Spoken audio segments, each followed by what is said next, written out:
बनना। अब लेंस द्वारा प्रतिबिंब का बनना में इधर ध्यान दीजिएगा। सबसे पहले हम इसमें पढ़ने वाले हैं उत्तल लेंस द्वारा। किस लेंस द्वारा? उत्तल लेंस द्वारा। आप कह सकते हो उत्तल लेंस द्वारा। अब ये देखिए, लेंसों द्वारा प्रतिबिंब का बनना में फर्स्ट हेडिंग है उत्तल लेंस द्वारा। अब देखिए उत्तल लेंस द्वारा प्रतिबिंब कैसे बनेंगे। तो एक कंडीशन है कि सबसे पहले तो इसमें 3 नियम का प्रयोग किया जाता है। उत्तल लेंस में कितने नियम का? 3। अब उस 3 नियम को थोड़ा मैं पहले बता दे रहा हूँ, फिर इसका प्रतिबिंब बनने का स्थिति में बताऊंगा।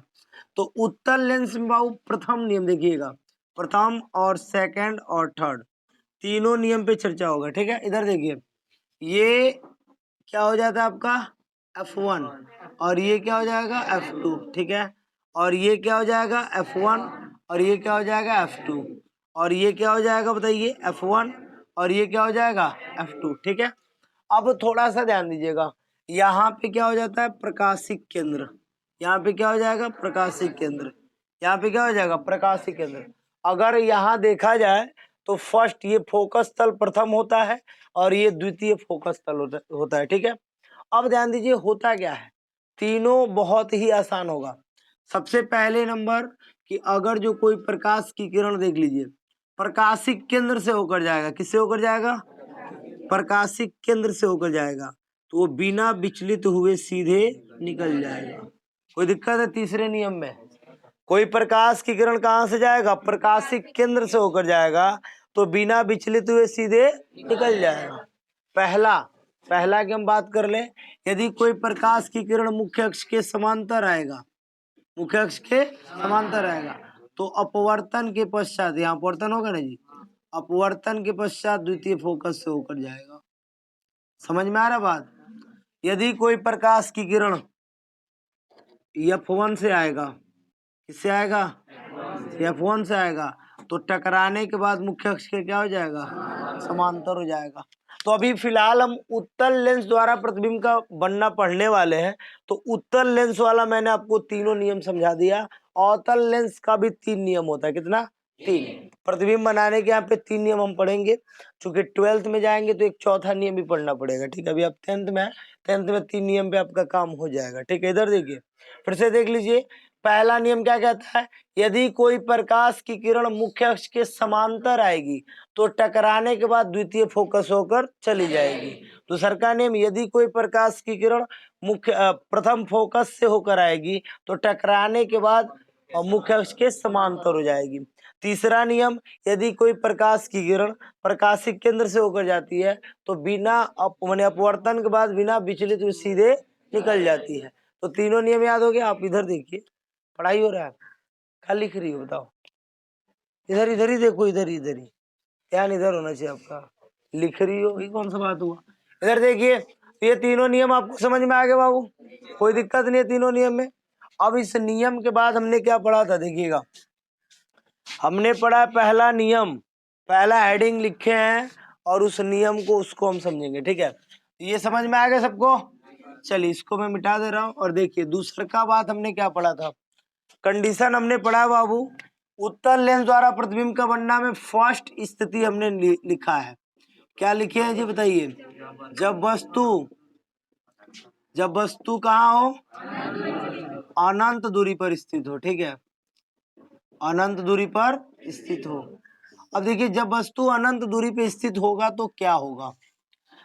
सबसे पहले तो हम एक लेंस बनाएंगे। क्या बनाएंगे? उत्तल लेंस। देखिए समझना कितना आसानी से, एक एक कंडीशन को हम समझ जाएंगे। समझ में आ रहा है? ये क्या है प्रकाशिक केंद्र, और लगभग हमारा ये क्या हो जाएगा F1, और इधर हम कर लेते हैं F2। ठीक है, इधर लिख लेते हैं। ठीक है, ये ध्यान दीजिएगा, हमको क्या करना है, यहाँ पे कहा जा रहा है कि जब वस्तु कहाँ हो, अनंत दूरी पर स्थित हो। यदि वस्तु को अनंत दूरी पे रखा जाए, मान लीजिए यहाँ पे कोई वस्तु है, चूंकि यहाँ पे गैपिंग करने का मतलब आप समझ रहे हैं अनंत हो जाएगा ना। अब देखिए इसका नाम क्या है, ए और बी है।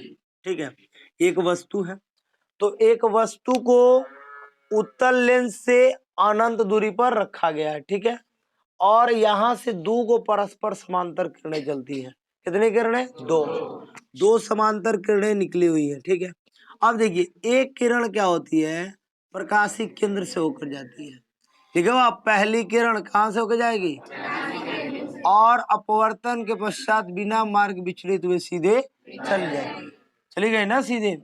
तथा दूसरी प्रकाश की किरण प्रथम फोकस से आती है और अपवर्तन के पश्चात मुख्य अक्ष के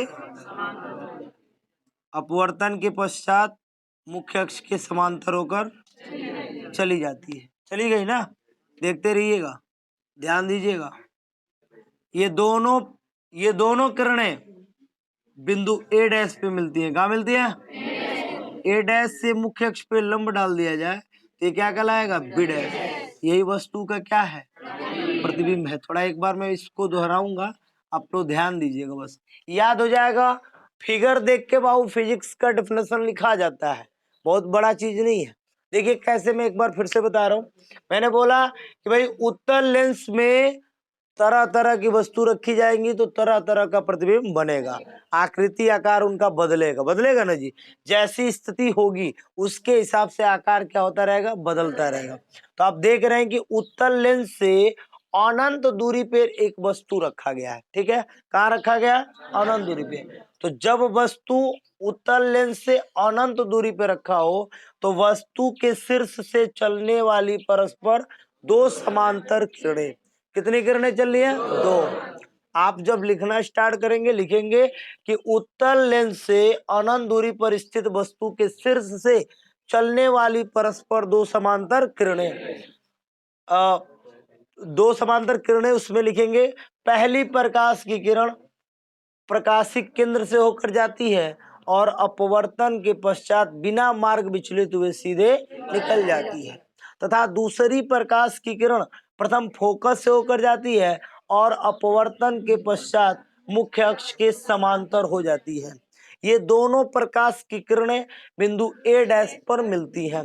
ए डैश से मुख्य अक्ष पे डाला गया लंब ए डैश बी डैश वस्तु का वास्तविक प्रतिबिंब बनता है। सुन लीजिए एक कंडीशन, जब दो को निर्गत किरणें मिल जाएगी तो वास्तविक बनेगा, और उनको जबरदस्ती खींच के मिलाया जाएगा तो क्या बनेगा, आभासी बनेगा। कंडीशन बताया था आपको। तो ये दोनों अपने मने मिल रही है, तो जब अपना मने मिलेगी तो प्रतिबिंब कैसा बनेगा, वास्तविक। और जब इन दोनों को पकड़ के खींच के पीछे बढ़ा के मिलाया जाता है, जबरदस्ती बनाया जाता है, तो अब कौन सा प्रतिबिंब बनता है, आभासी बनता है। ठीक है, क्लियर है। तो अब देखिए वस्तु कोई पूछ दे कि बाबू उत्तल लेंस से जब वस्तु अनंत दूरी पर स्थित हो तो प्रतिबिंब कहाँ बना, कैसा बना, तो आप क्या बताएंगे, सबसे पहले तो बताएंगे वास्तविक बना। कैसा बना बाबू, वास्तविक बन रहा है ना जी। जब दोनों मिल रहा है तो क्या बनेगा, वास्तविक। ये तो आप समझ रहे हैं काम। और क्या बना बताइए, वस्तु से छोटा भी बना है ना, वस्तु से क्या बना, छोटा। चलिए कुछ लोग उल्टा भी बोले थे तो उल्टा भी दिख रहा है, ये सीधा और ये क्या है, उल्टा। तो तीन कंडीशन हो गया बच्चे, एक तो वास्तविक हो गया, एक वस्तु से छोटा हो गया, और एक क्या हो गया, उल्टा हो गया। एक और कंडीशन बताइए, लेंस के द्वितीय फोकस तल पर बनता है। कहाँ बनता है, द्वितीय फोकस तल पर, राइट। तो द्वितीय फोकस तल पे, द्वितीय फोकस तल पर। तो कोई दिक्कत होगा किसी को, फिगर देख के आप बता सकते हैं, बोलो। फोकस तल पर बनता है। चलो इधर ध्यान देना थोड़ा सा, सभी लोग बताओ जी, इधर देखो। अगर जो कोई आपसे पूछ दे कि जब वस्तु अनंत दूरी पर स्थित हो तो प्रतिबिंब कैसा बनेगा उत्तल लेंस में, तो कैसा बनेगा, वास्तविक, वस्तु छोटा, उल्टा, द्वितीय फोकस तल पर। कोई दिक्कत है किसी को, तो फिगर नोट कीजिए और इसके बाद नेक्स्ट हेडिंग होगा। चलिए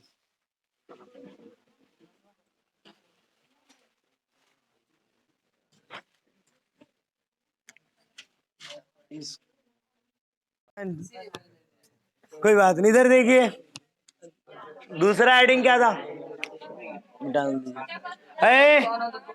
जब वस्तु कहाँ स्थित हो, देखिए ये तो अनंत पे स्थित था, ठीक है।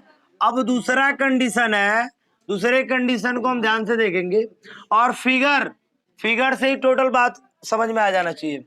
जब वस्तु देखिए अनंतता 2f1 के बीच में स्थित हो, बात नहीं। जब वस्तु कहाँ स्थित हो बच्चे, अनंत तथा 2f1 के बीच में स्थित हो। ठीक है, तो देखिए होता क्या है, अरे इधर ध्यान दीजिएगा। सबसे पहले तो ये कौन सा लेंस है बताइए, उत्तल लेंस, राइट। कौन सा लेंस है, परिभाषा पता है ना सबको। ये मुख्य अक्ष हो गया और ये इसका क्या होगा बच्चे, प्रकाशिक केंद्र। यहाँ पे मान लो प्रथम फोकस हो गया, F1 हो गया, और यहाँ पे द्वितीय फोकस हो गया, F2 हो गया। अगर जो इसके आगे बढ़ेंगे, बात नहीं पीछे, क्यों बात हो रहा है जी, परेशानी बढ़ गई है आपकी बात करने की। इधर देखिए, यहाँ पे F1 है और क्या है, F2 है। इसके पहलवा क्या होगा, 2f1, क्या हो जाएगा, तो एनिया क्या हो जाएगा, 2f2, क्या हो जाएगा, 2f2। ये हो गया F1 और ये हो गया 2f1, और ये F2 और ये क्या है, 2f2। थोड़ा सा ध्यान दीजिएगा, इतना सब बता दिया गया आपको ऑलरेडी। हेडिंग क्या था हमारा, लिखना अपनी मर्जी से बना के, आपको मैं बस फिगर समझा देने वाला हूँ। ठीक है, देखिएगा, हेडिंग था हमारा बाबू कि जब वस्तु अनंत, अनंत है ना है, अनंत और 2f1 के बीच में स्थित। मान लो यहाँ एगो वस्तु स्थित है, इसका नाम है बाबू ए, अब बी, ये क्या है, वस्तु है। ठीक है, समझ में आ रहा है ना। तो वस्तु के शीर्ष से चलने वाली प्रकाश की पहली किरण, देखिए दो को किरण चलते, कितना किरण, दो। तो पहला जन प्रकाश की किरण जाएगा ना, वो मुख्य अक्ष के कैसा जाएगा, समांतर, और अपवर्तन के पश्चात कहां से होकर चला जाएगा, द्वितीय फोकस होकर चला जाएगा। कोई दिक्कत है किसी को, पहला नियम तो ये ना कहता है, दूसरा का नियम क्या कहता है देखिएगा, तथा दूसरा प्रकाश की किरण प्रकाशिक केंद्र से होकर जाता है और अपवर्तन के पश्चात बिना विचलित हुए सीधे निकल जाता है। देख लीजिए, ये दोनों प्रकाश की किरणें बिंदु ए डैश पे मिलती हैं, ए डैश से मुख्य अक्ष पे डाला गया लंब बी डैश, यही वस्तु का क्या कहलाता है, प्रतिबिंब कहलाता है। तो प्रतिबिंब कैसा बना है, कहा है वास्तविक, वास्तविक क्यों बना है, क्योंकि दोनों किरणें अपना बने मिल रही है। आज जब उनको जबरदस्ती मिलाया जाएगा तो कौन बनेगा, आभासी। ठीक है, तो एक बार देखिए आपको लिखना क्या है, कहां से स्टार्ट करना, आपको मैं एक बार बता दे रहा हूँ। आपने हेडिंग डाला हुआ है कि जब वस्तु अनंत तथा 2f1 के बीच में स्थित हो। नीचे आप लिखेंगे कि माना, सुनिए कैसे लिखेंगे, कि माना एक वस्तु ए बी उत्तल लेंस के अनंत तथा 2f1 के बीच में स्थित है। वस्तु के शीर्ष से चलने वाली परस्पर दो किरणें, कितनी किरणें चलती है, दो। पहली प्रकाश की किरण मुख्य अक्ष के समांतर जाती है और अपवर्तन के पश्चात द्वितीय फोकस होकर चली जाती है, तथा दूसरी प्रकाश की किरण प्रकाशिक केंद्र से होकर जाती है और अपवर्तन के पश्चात बिना विचलित हुए सीधे चली जाती है। ठीक है, ये दोनों निर्गत किरणें, कैसी किरणें, ये निर्गत माने बाहर जाने वाली। ठीक है, तो ये दोनों निर्गत किरणें बिंदु ए डैश पर मिलती हैं। जब मिलती है तो प्रतिबिंब कैसा बनेगा, और जब मिलाया जाएगा तो प्रतिबिंब कैसा बनेगा, क्लियर बात है। तो यहाँ पे कह रहा है मिलती है, दोनों किरणें बिंदु ए डैश पर मिलती है, अपना मन मिल जा रही है, तो मिलती है, इसलिए प्रतिबिंब कैसा बनता है, वास्तविक। लिख देंगे, और बिंदु ए डैश से मुख्य अक्ष पर डाला गया लंब ए डैश बी डैश वस्तु का वास्तविक प्रतिबिंब है। इतना लिखने के बाद आप नीचे लिखेंगे या पैरा चेंज करके कि वस्तु का, यानी कि अनंत और 2f1 के बीच में वस्तु स्थित हो तो उसका प्रतिबिंब वस्तु से कैसा बनेगा, वस्तु से छोटा, वास्तविक तो बन ही रहा है, और क्या बन रहा है बच्चे, उल्टा बन रहा, और कहाँ बन रहा है, हाँ F2 व 2f2 के बीच में बनता है। कोई दिक्कत है किसी को, कोई दिक्कत है बताओ, समझ में आ रहा बात। तो फिगर नोट करके और इसको लिख करके दिखाओ जल्दी, चलो लिख के दिखाओ बच्चे, फटाक से दिखाओ, बहुत पूरी खा रहे हो। वस्तु कहाँ स्थित हो, 2f1 पर, थोड़ा ध्यान दीजिएगा, हो गया। चलिए देखिए, जब वस्तु 2f1 पर स्थित हो, इधर ध्यान दीजिए, स्थिति नंबर 3 नजी तीसरी स्थिति में क्या है, ये पहले दूसरा स्थिति सबको समझ में आ गया, कोई दिक्कत नहीं है। एक बार फिर समझा दे रहे, देख लीजिए। जब वस्तु अनंत और 2f1 के बीच में स्थित हो तो प्रतिबिंब वस्तु के सिर से चलने वाली पहली प्रकाश की किरण कहाँ जाती है, मुख्य अक्ष के समांतर जाती है और अपवर्तन के पश्चात द्वितीय फोकस होकर चली जाती है, तथा दूसरी प्रकाश की किरण प्रकाशिक केंद्र से होकर जाती है और अपवर्तन के पश्चात बिना मार्ग विचलित हुए सीधे चली जाती है। ये दोनों किरणें बिंदु ए डैश पे मिलती है। ए डैश से मुख्य अक्ष पे डाला गया लंब ए डैश बी डैश वस्तु का वास्तविक प्रतिबिंब बनता है। कोई दिक्कत है किसी को? और इस प्रकार से वस्तु का प्रतिबिंब वस्तु से छोटा वास्तविक उल्टा f2 और 2f2 के बीच में बनता है। एक बात तो आपने देख लिया, वस्तु दूर था तो प्रतिबिंब यहाँ बना था, और लगे आया और इधर बन रहा है ना जी, और इधर आएगा और इधर बनेगा ना। चलिए देखते हैं। तो तीसरा बात हमको पढ़ना है, तीसरा। चलिए तीसरा कंडीशन, कौन सा कंडीशन है? तीसरा। हेडिंग क्या था हमारा, देख लीजिए।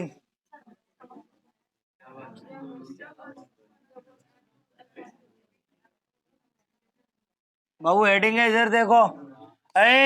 ये f1 और ये क्या है, 2f2 है ना। हेडिंग हमारा तो वही लिखा ना 2f2। चलिए हो गया। इधर देखिए, वस्तु अब कहाँ स्थित होगा, 2f1 पर। वस्तु कहाँ स्थित होगा, 2f1। तो वस्तु के सिर से चलने वाली पहली प्रकाश की किरण मुख्य अक्ष से क्या जाएगी, समांतर, और टकराने के बाद द्वितीय फोकस होकर चली जाती है, चली जाएगी। तथा दूसरी प्रकाश की किरण देखिए प्रकाशिक केंद्र से होकर जाएगी और टकराने के पश्चात कहां से होकर जाएगी, ज्यादा नहीं हो जाएगा, आराम से बताएंगे। अब हो गया ना, ये कहां बनेगी, द्वितीय फोकस पर, ए डैश पर, ठीक है। और ए डैश बी डैश वस्तु का क्या बनेगा, प्रतिबिंब। थोड़ा ध्यान दीजिए फिर से एक बार, इधर देखिए। जब वस्तु, अच्छा हेडिंग हमारा, हेडिंग मैंने नहीं लिखा था ये, चलो 2f1 पर ना, 2f1 पर स्थित हो, देख लीजिए। तीसरा हेडिंग हमारा, जब वस्तु 2f1 पर स्थित हो तो वस्तु के से, देखिए मान लीजिए कोई वस्तु है यहाँ पे ए बी, कौन वस्तु है बच्चे, ए बी। एक वस्तु ए बी है जिसके सिर से चलने वाली पहली प्रकाश की किरण मुख्य अक्ष के समांतर जाती है और अपवर्तन के पश्चात द्वितीय फोकस होकर चली जाती है, तथा दूसरी प्रकाश की किरण प्रकाशिक केंद्र से होकर जाती है और अपवर्तन के पश्चात बिना विचलित हुए सीधे निकल जाती है, निकल गई। अब ये दोनों निर्गत किरणें बिंदु ए डैश पे मिलती है। ए डैश से मुख्य अक्ष पे डाला लंब ए डैश बी डैश वस्तु का वास्तविक प्रतिबिंब बनता है। तो प्रतिबिंब कहाँ बनता है, वस्तु से छोटा, वास्तविक, उल्टा, और क्या लिखेंगे, 2f2 पर बनता है, 2f2 पर बनता है। कोई दिक्कत है किसी को? नोट कर, हाँ ये उल्टा छोटा नहीं बनेगा, हाँ ये बात है, बराबर बनेगा। कैसा बनेगा, बराबर। नोट कर लीजिए फाइनल, इसको नोट कीजिए, इसको भी लिख लीजिए, बंद कर दीजिए।